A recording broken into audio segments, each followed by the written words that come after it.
미국 실버뉴스는 라이프트리 CBD 오일이 함께합니다. 주미 한국 대사관이 최근 트럼프 행정부의 불법 이민자 단속 강화에 따라 한국민이 유의해야 하는 사항을 담은 안전공지를 홈페이지에 게시했습니다.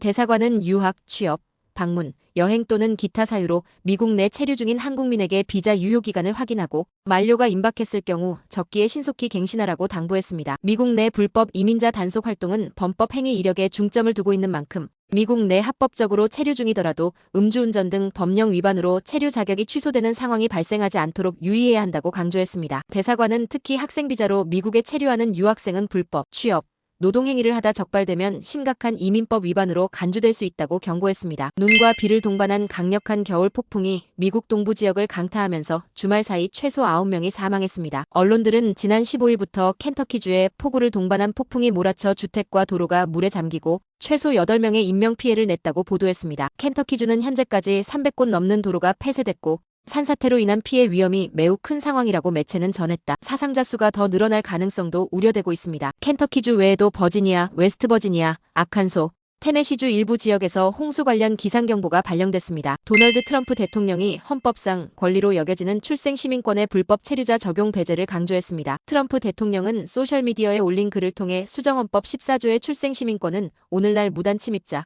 법을 어기는 불법 이민자와는 전혀 관계가 없다라고 주장했습니다. 미국의 수정헌법 14조는 미국에서 태어나거나 귀화한 모든 사람은 미국 관할권에 속하는 경우 미국 시민이자 그들이 거주하는 주의 시민이라고 규정하고 있습니다. 속지주의에 따라 출생시민권을 헌법상 권리로 보장했다고 해석되고 있습니다. 트럼프 대통령의 행정명령은 출생 당시 모친이 불법 이민자고 부친이 시민권자나 영주권자가 아닌 경우 모친이 합법적 체류자라도 임시 체류자이고 부친이 시민권자나 영주권자가 아닌 경우에는 미국 시민권을 받을 수 없다는 게 골자입니다. 도널드 트럼프 대통령이 전방위적인 정부 구조조정에 나선 가운데 이를 반대하는 소송이 연방대법원에서 본격적으로 다뤄질 전망입니다. 이르면 이번 주께 소송 결과를 알 수 있을 것이란 전망이 나왔습니다. 블룸버그 통신은 연방법무부가 햄프턴 델린저 특별조사국 국장의 면직 효력을 임시로 정지한 법원 결정에 불복해 연방대법원에 재항고장을 냈습니다. 특별조사국은 공익 제보자인 내부 고발자에 대한 보복 등의 공직자 인사, 업무 관련 비위를 감찰하는 독립적인 연방정부 감시 기구입니다. 바이든 전 대통령 지명과 상원 인준을 거쳐 지난해 3월 취임했고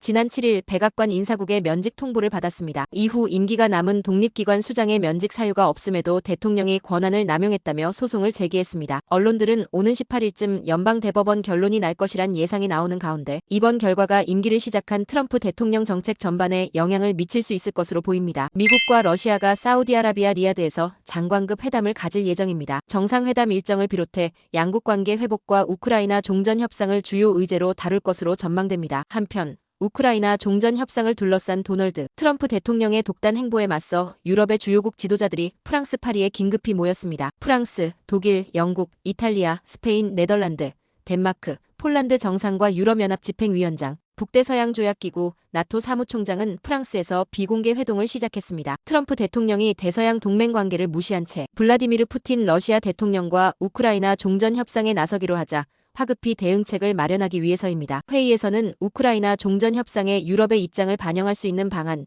종전 협상이 성사된 이후 우크라이나의 지속적 평화 보장 방안, 유럽의 자체 안보 강화 방안 등이 논의될 전망입니다. 한국 뉴스입니다. 김건희 여사가 작년 총선 전에도 국민의힘 공천에 개입했다며 명태균 씨 측이 과거 김 여사와 나눴다는 대화 내용을 공개했습니다. 명태균 씨는 변호인을 통해 지난해 총선 전 김건희 여사와의 텔레그램 통화가 있었다며 내용을 공개했습니다. 명 씨 측은 지난해 2월 16일부터 19일 사이 명 씨와 김 여사 간 대여섯 번의 통화 내용이라고 했습니다. 명 씨 측은 김 여사가 김상민 검사를 경남 창원 의창구 국회의원 되게 도와달라고 말했다고 주장했습니다. 김상민 검사는 현직 신분으로 지난해 경남 창원의창 국민의힘 경선에 참여했다 컷오프됐습니다. 명 씨 측 주장의 골자는 영부인인 김 여사가 지난해 총선 때도 특정 후보와 관련해 도움을 요청했다는 겁니다. 하지만 명 씨 측은 정제된 녹취록도 녹음 파일도 공개하지 않았습니다. 당사자들은 강력 부인했습니다. 대통령실은 취재진 질문에 아직 해명을 내놓지는 않았습니다. 이재명 민주당 대표가 자신이 언급한 상속세 개편과 관련해서 부당한 것은 고치고 증세를 막자는 것이라고 강조했습니다. 현행 일괄 공제 5억, 배우자,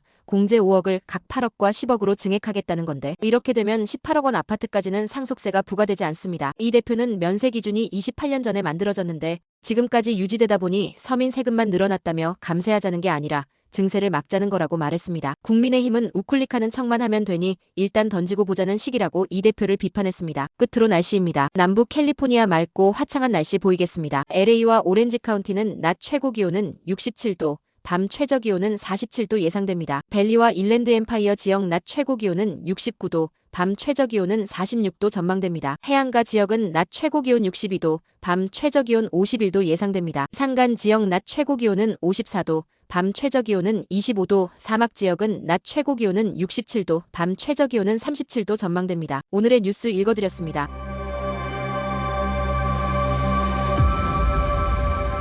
고맙습니다.